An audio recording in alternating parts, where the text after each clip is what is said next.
Welcome to the 24th lecture in our particle characterization course.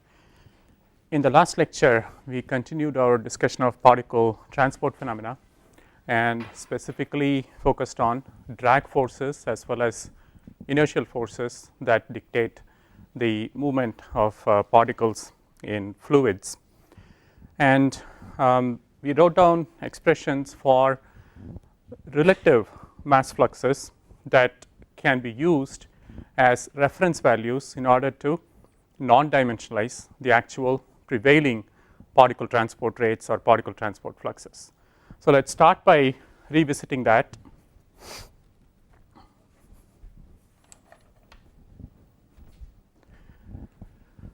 Again, going back to our expression for total mass flux of particles mp dot double prime, this has three components: convective plus phoretic plus diffusive.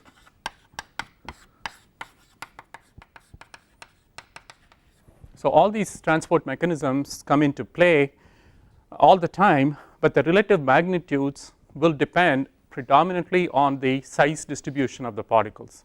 So, if you have extremely fine particles, then diffusive effects are important. If you have particles that are somewhat intermediate in size range, then convective effects as well as some of the phoretic effects become important. But if you have large particles, then particularly phoretic forces that are associated with the body force field become important, and those are what we refer to as inertial forces.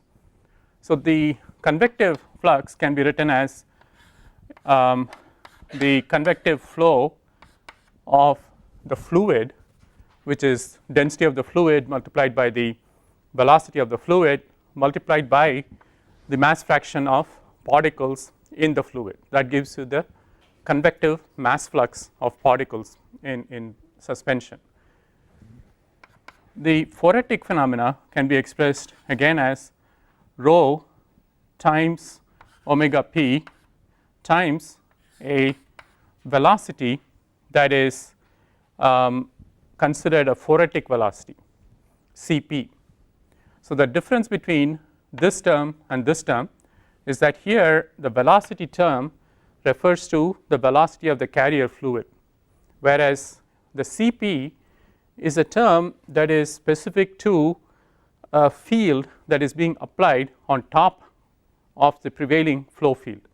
For example, if you have flow that is occurring in a pipeline, then you will experience convective flow because this velocity may be some u.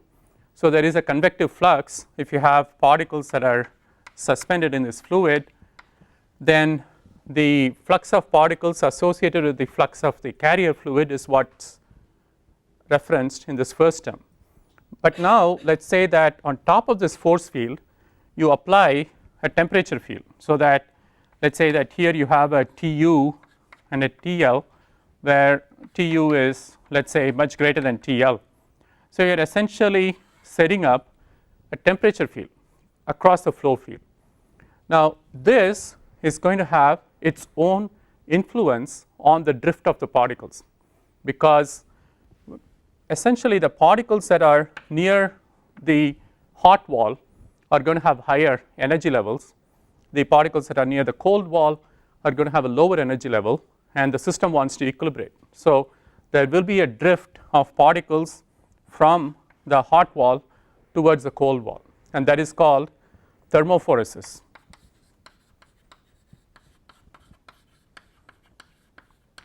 And the corresponding velocity is written as Cpt.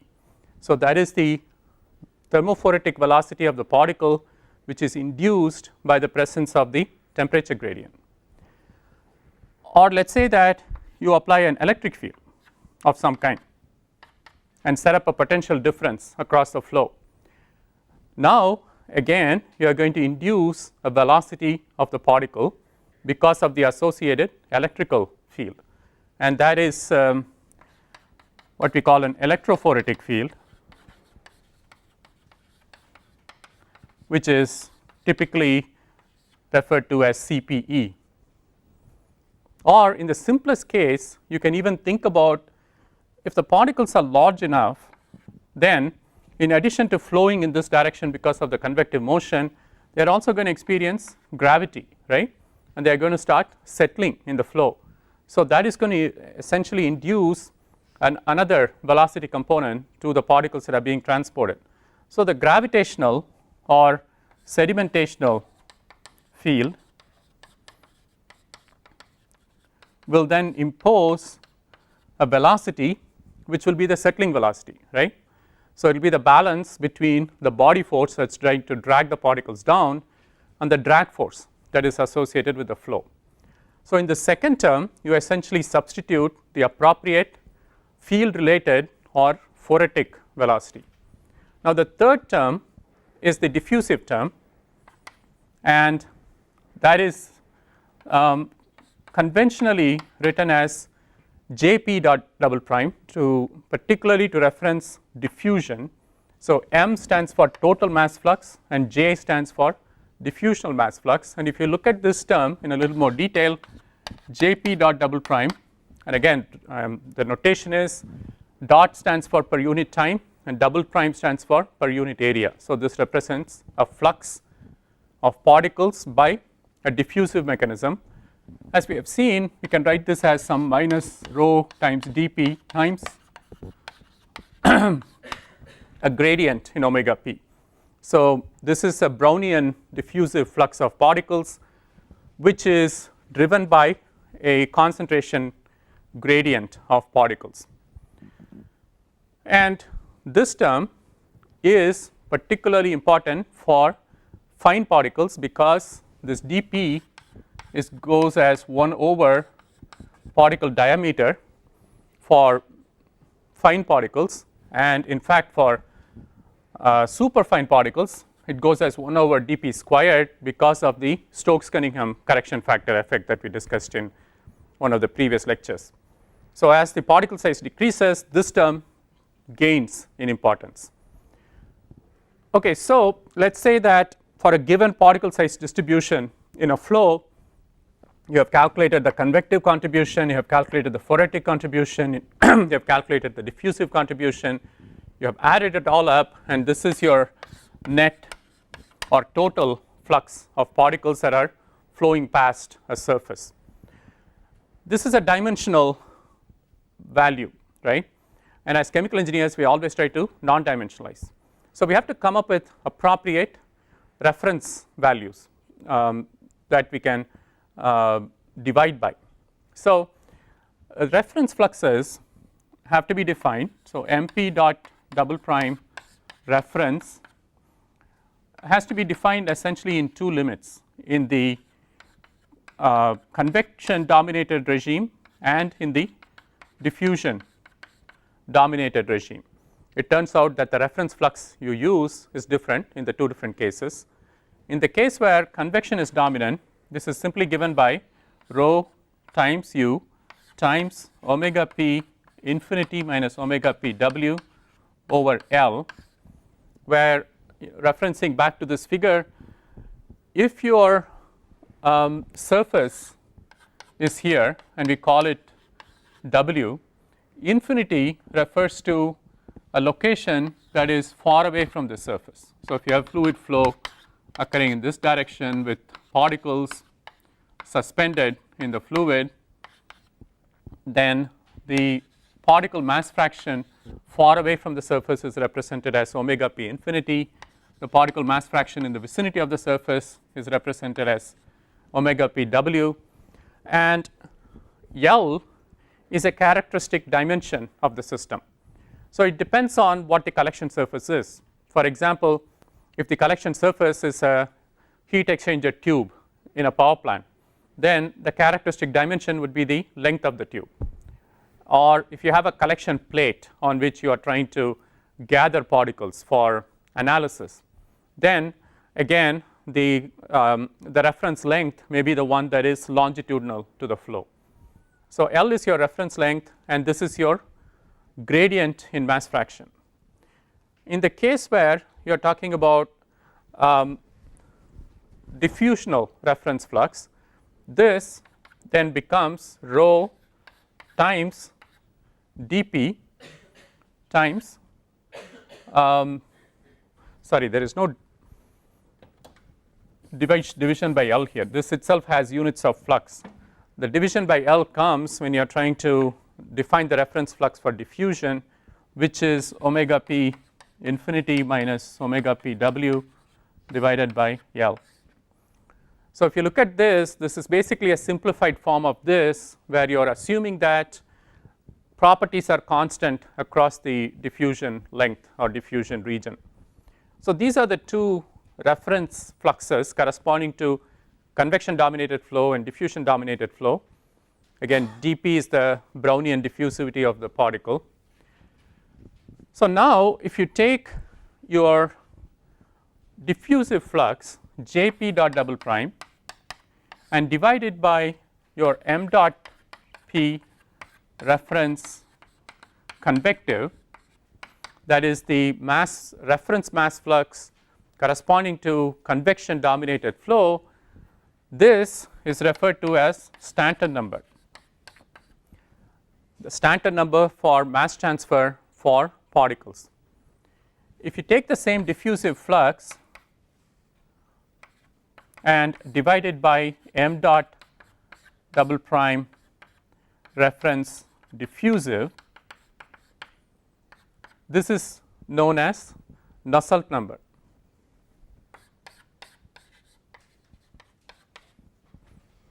So both the Stanton number as well as the Nusselt number are frequently used in literature to represent non-dimensional values of particle mass fluxes.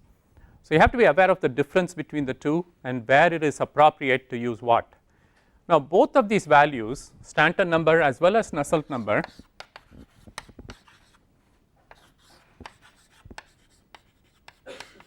are functions of two other non-dimensional numbers, the Reynolds number and the Schmidt number. Reynolds number of course is dV rho by mu or dV by nu. Schmidt number of course in this case for a particle equals nu for the gas divided by the Brownian diffusivity of the particle, nu by d.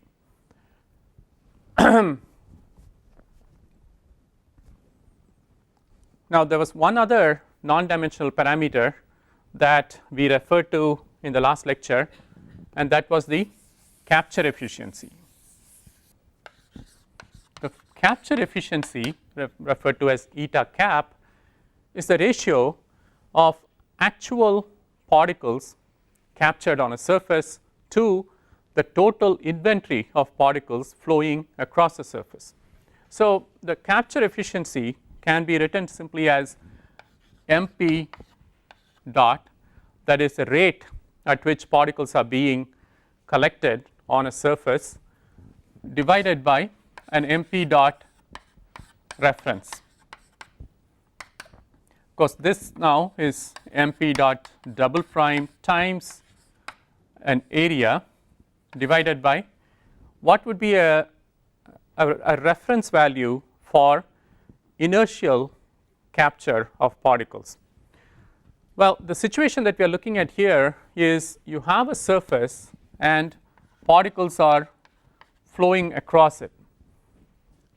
If you look at the total inventory of particles that are flowing across the surface, that's basically rho times u times omega p w times, so this is the total flux of particles flowing across the surface multiplied by the projected area of the surface, AW projected, right.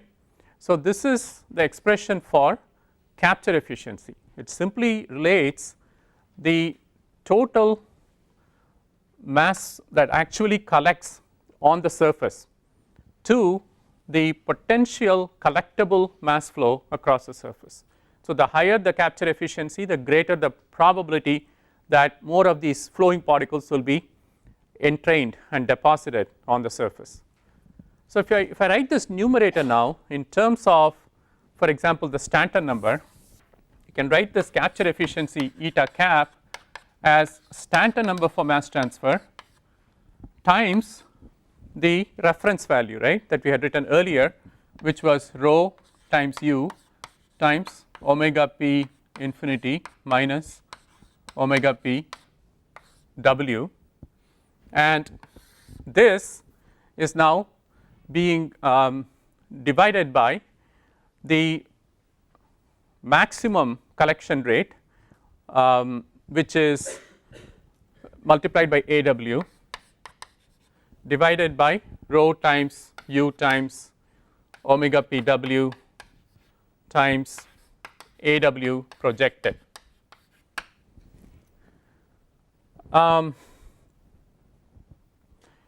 So if you look at these expressions, the rho u gets cancelled out.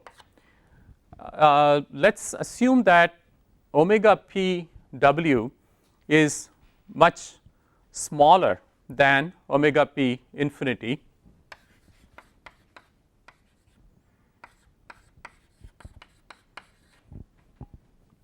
So in this expression, essentially the omega p w goes away in comparison to omega p infinity.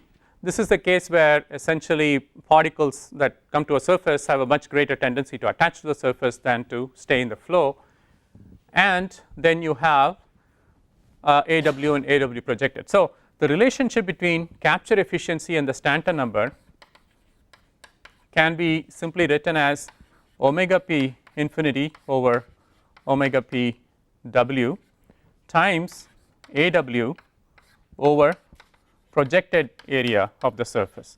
Again, the difference between these two values is AW is the total area of the object, AW projected is its projected element, which is actually sticking out in the flow and over which the particles are flowing. Now typically this ratio is of the order of, I mean it's never equal to 1, because it's very difficult to imagine situations where the entire object is exposed to particulate flow. Tends to be roughly half. I mean if you look at the projected area to total area, that tends to be about 0.5. So the inverse of that, so this quantity within the parenthesis is roughly of the order of 2, and the omega p infinity to omega p w ratio, let's say that in the case where this is much smaller than this could be as much as 10. So what that leads to is the result that says that the capture efficiency compared to the Stanton number can be as much as an order of magnitude higher, okay, just as a ballpark estimate. Now we saw in the last class that this capture efficiency then is relatable to the Stokes number, right? If you plot Stokes number versus capture efficiency, that has an S-shaped curve where it varies from 0 to 1 as you increase the Stokes number. Again, remember that this was the curve for inertial capture, whereas if you were taking total or net capture of particles, that will have a slightly different behavior because diffusional transfer can come into play at very small particle sizes. So the relationship between Stokes number and capture efficiency is captured here, and from that we can relate the Stokes number to parameters such as the Stanton number and the Nusselt number. So the key thing to remember is in terms of characterizing particle transport, there are 5 important dimensionless parameters.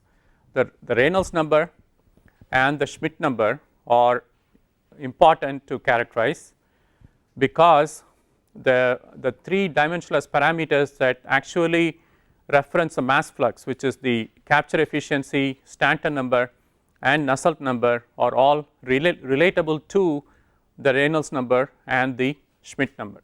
So these are the 5 critical dimensionless parameters that are used to characterize particle transport and particle deposition onto surfaces. Now, how do we estimate these Nusselt numbers and Stanton numbers? I mean, this approach is really only useful if it is possible to estimate the corresponding dimensionless parameters, because for example, if we can characterize the prevailing Stanton number and Nusselt number, then we can simply multiply them by the reference values to get the actual fluxes of particles. But it is always difficult to measure mass fluxes. I mean, if you imagine, in order to measure a mass flux, you have to have a detection device that is capable of measuring transport of mass in microgram levels, and it's actually not easy to design such an instrument. So even though these are convenient representations, Stanton number for mass transfer and the Nusselt number for mass transfer are very difficult to measure. So how do you measure them, or how do you estimate them? That is done essentially by using what are known as analogy conditions. The basic assumption here is that there is a perfect analogy between mass transfer and heat transfer. If that is true, then you can do heat transfer measurements, and from that you can actually estimate the corresponding mass transfer parameters. So that is the trick that is usually resorted to, because temperature measurements are easy to do, right? All you need is a thermometer or an RTD or a thermocouple and you are set. So unlike the challenge of measuring mass fractions and mass fluxes, measurement of heat fluxes and temperatures is trivial. The technology is well established and inexpensive, so you can take a lot of data. And so experiments on heat transfer are always easier to do, and because you can make a lot of measurements, your confidence in the data also tends to be higher. So the strategy that's generally used is to do heat transfer measurements and from that extract mass transfer properties. So how do we do that? So what you can do is, for the same system, you can actually evaluate, for example, a Nusselt number for heat transfer, which would be equal to the prevailing heat flux to a reference heat flux. For example, you can write this as some QW dot double prime over rho times what is the corresponding parameter for mass diffusivity in the case of energy. It is, so that's alpha, right, times the temperature differential T infinity minus TW over L. Now here basically what we have represented is a reference flux to the prevailing flux, and this turns out to be a function of Reynolds number and Prandtl number, okay, which is easy to measure. Like I said, for a given temperature gradient, you can measure the heat flux and use the data to estimate the prevailing Nusselt numbers. Similarly, you can evaluate the Stanton number for heat transfer as a function of Reynolds number and Prandtl number. From this, you can then evaluate STM as the same function of Reynolds number and Schmidt number. Similarly, here from this you can estimate the Nusselt number for mass transfer as the same function of Reynolds number and Schmidt number, right. So that is how the analogy works. Now what is the basic assumption here? You are saying that the functional dependence of the heat transfer Nusselt number on Reynolds number and Prandtl number is the same as the functional dependence of the mass transfer Nusselt number on Reynolds number and Schmidt number, and similarly for the Stanton number. So what this says is, let us say that STH equals some constant C1 times Reynolds number to the power 1.5 times Prandtl number to the power 2.7. What this analogy tells us is then STM will be equal to the same constant times Reynolds number to the power 0.5 times Schmidt number to the power 0.7. So, there is a perfect analogy between heat transfer and mass transfer, and similarly for the Nusselt number. But what is again the underlying principle here? We are saying that the mechanism of heat transfer is the same as the mechanism for mass transfer. If that is true and they are both following the same mechanism for transport, then you can apply these so called analogy conditions.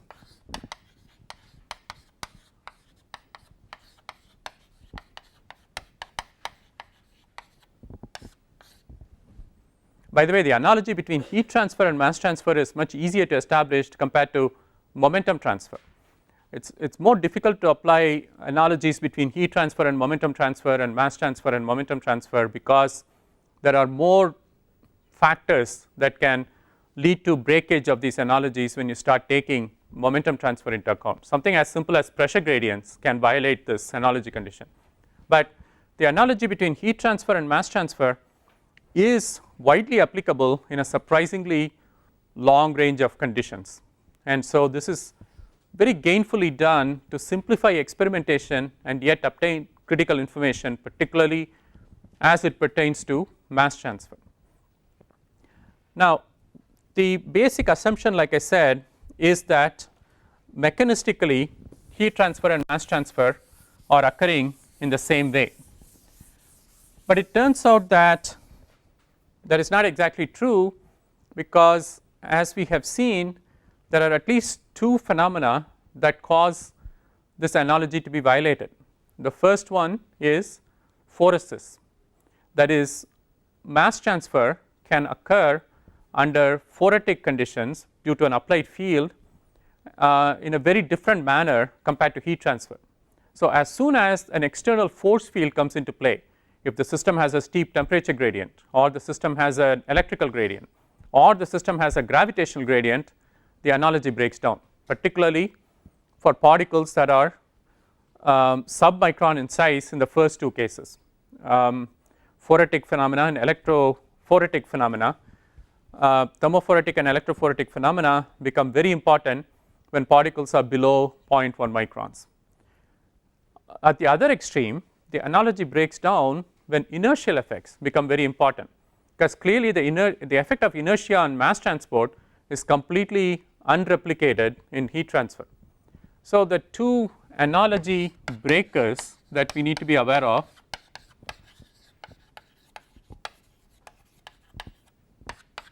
the first is phoretic phenomena and the second is inertial phenomena. Both of them will result in significantly different estimates for the mass transfer coefficients compared to the estimate that was done neglecting these effects. In fact, when these phenomena are important, you have to talk about a Nusselt number 0 and an actual Nusselt number, where the Nusselt number with a subscript 0 refers to conditions under which the phoresis and inertial effects are absent,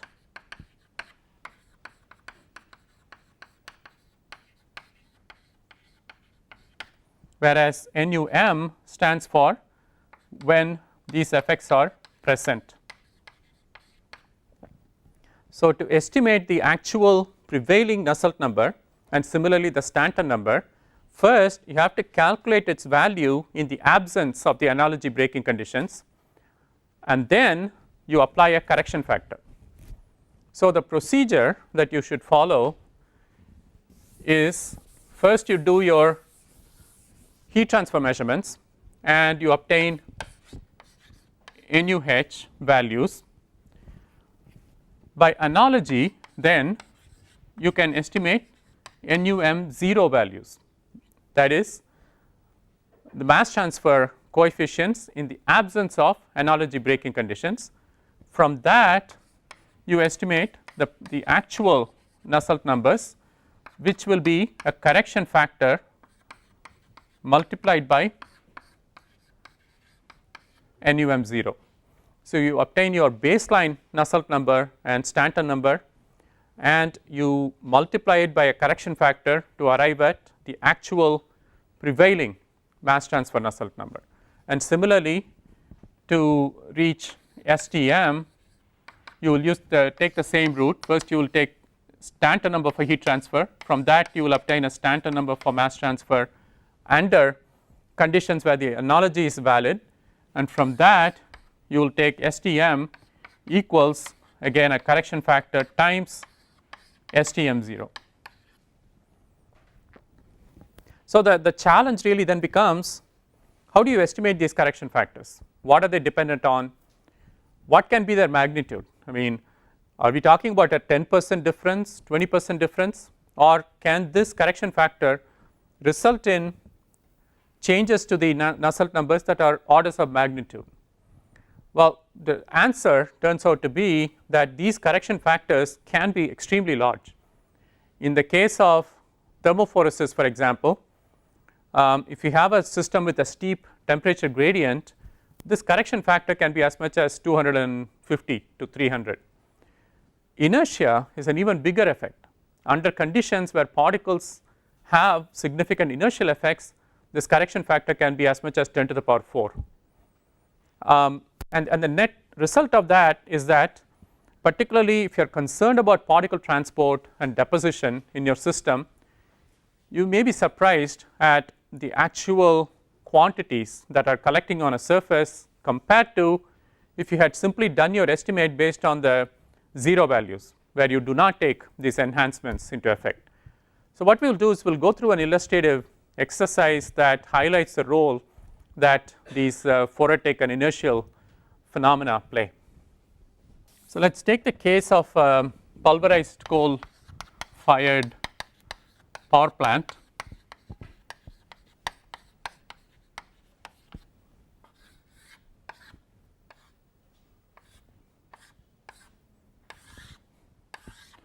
So, you are burning coal in this furnace, and the combustion gases are coming out like this. Of course, in a power plant what you are trying to do is capture or extract the heat from the combustion gases, right. So, you have these heat exchanger tubes that are mounted transverse to the flow of the hot gases, and the heat exchangers are supposed to capture heat energy from the combustion gases, and then the rest of the material is vented out as flue gas, right.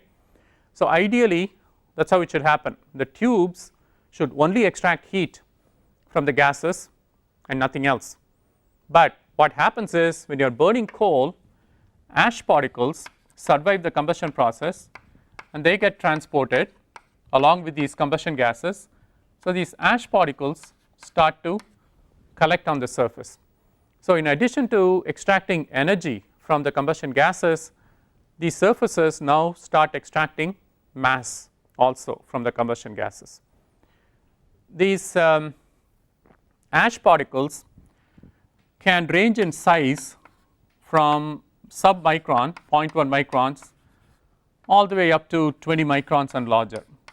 So, you have a sub-micron fraction as well as a supermicron fraction of ash particles in your combustion gases. And as we have seen from the earlier discussions, the rate of transport of these ash particles to the heat exchanger surfaces will have a significant enhancement due to thermophoresis in this size range, thermophoretic enhancement,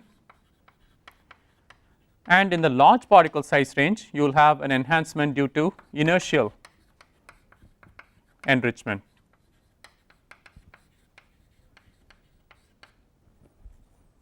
And because of these reasons, what happens frequently in a power plant is the heat exchanger tubes get fouled very quickly.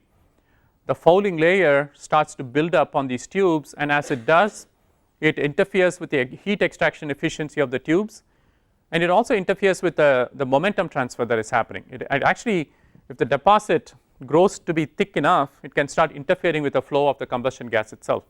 So periodically in power plants, they have to shut the plant down and do maintenance. So they actually go in there with hammers and knock off these layers of ash particles that have built up on the tubes, or sometimes they have to replace the tubes completely. So it's both an issue in terms of cost as well as just downtime for the plant, right? So it's very important to characterize the rate at which these ash particles can be transported to and deposit on heat transfer surfaces, so that we can come up with strategies to minimize them. An easy thing that you can think of is, if before you burn the coal, first use low ash coal. If you do that, then obviously you don't have to deal with ash deposition problem to the same extent. Well, the difficulty with that is most Indian coals have high ash. So if you want a low ash coal, you have to import it. So there's a cost issue, supply issue, and all that. So in India at least, power plants have learned to live with high ash coals. But the other issue is, even if you could import low ash coal, they will have other impurities. In fact, most low ash coals that are available in the world have high sulfur. So you're kind of trading one problem for the other, because when you have high sulfur coal that you're trying to burn, then you have two issues. One is corrosion of the same tubes. Instead of building up of a fouling layer, the tubes start to get corroded, so they will actually fail even faster. The other problem is emissions. If you have high sulfur, you have to deal with SO2, SO3 type of emissions. So it's not so easy to just take low ash coal and use it.